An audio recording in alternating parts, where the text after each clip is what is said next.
एक समय की बात है, एक हरे भरे जादुई जंगल में एक छिपी हुई घाटी थी जहां परियां रहती थीं। यह घाटी प्राचीन जादू द्वारा संरक्षित थी, जिससे यह इंसानों और जानवरों दोनों के लिए अदृश्य बनी रहती थी। ये परियां छोटी छोटी नाजुक प्राणी थी, जिनके पंख चांदनी की तरह चमकते थे और वे अपने दिन जंगल की देखभाल में बिताती थीं, यह सुनिश्चित करते हुए कि हर पौधा और प्राणी फल फूल रहा है। इन परियों में एक युवा और जिज्ञासु परी थी जिसका नाम एलारा था। अन्य परियों के विपरीत, जो अपने छिपे हुए जीवन से संतुष्ट थीं, एलारा दुनिया के अन्य हिस्सों की खोज करने का सपना देखती थी। वह अक्सर हवा की कहानियां और पेड़ों की फुसफुसाहट सुनती थी, जो दूरदराज के स्थानों और उनकी अद्भुत चीजों के बारे में बताती थीं। एक धूप भरी सुबह, जब एलारा ओस की बूंदें इकट्ठा कर रही थी, उसने कुछ अजीब देखा। एक छोटा सुनहरा चाबी एक नीले फूल के नीचे छिपा हुआ था। उत्सुकता से एलारा ने उसे उठाया और उसमें एक गर्म जादू की लहर महसूस की। उसे पता था कि यह चाबी विशेष थी। यह संकेत था कि उसकी किस्मत घाटी के बाहर इंतजार कर रही थी।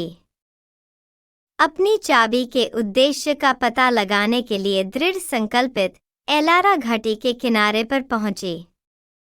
वहां उसे एक प्राचीन ओक का पेड़ मिला जिसमें एक छोटा, जटिल ताला लगा हुआ था।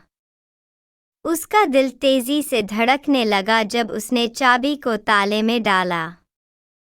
एक नरम क्लिक के साथ एक छिपा हुआ दरवाजा खुला और एक चमकदार मार्ग दिखाई दिया।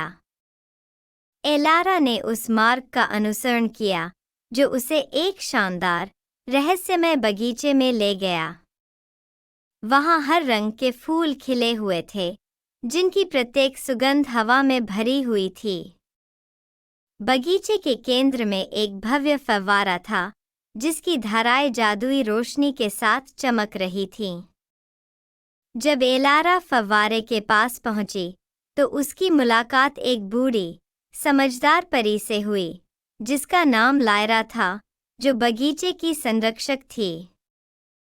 लायरा ने बताया कि यह बगीचा एक महान जादू का स्थान था, जो जंगल के हर हिस्से से जुड़ा हुआ था। चाबी ने एलारा को इसलिए चुना क्योंकि वह बहादुर और जिज्ञासु थी। लायरा ने एलारा को जंगल के प्राचीन रहस्यों को सिखाने का प्रस्ताव दिया, ताकि वह इसे बचाने और पोषित करने में मदद कर सके।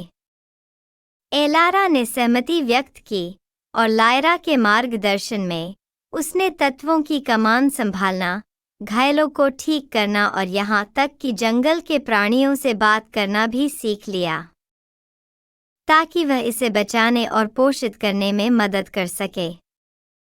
एलारा ने सहमति व्यक्त की और लायरा के मार्गदर्शन में उसने तत्वों की कमान संभालना, घायलों को ठीक करना और यहाँ तक कि जंगल के प्राणियों से बात करना भी सीख लिया। वह घाटी में लौटी और अपनी नई ज्ञान और कौशल अपने साथी परियों के साथ साझा की।